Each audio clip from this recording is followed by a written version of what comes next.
Всем привет! Меня зовут Миша. Я вам расскажу про птицу чибис.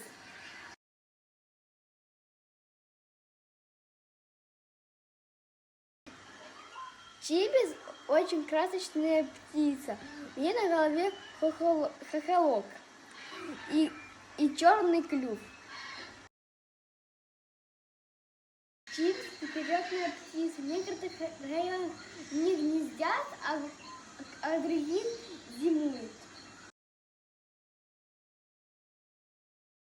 Эти птицы делают гнезда на земле, ямках.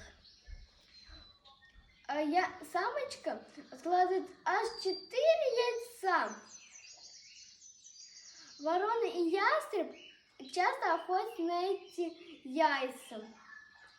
Во время полевых работ гнезда страдают. Яйца чибис песочного цвета и с черными разной формы пятнами.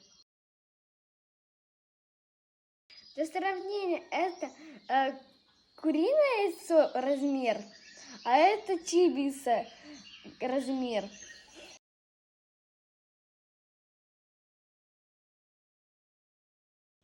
До скорых встреч!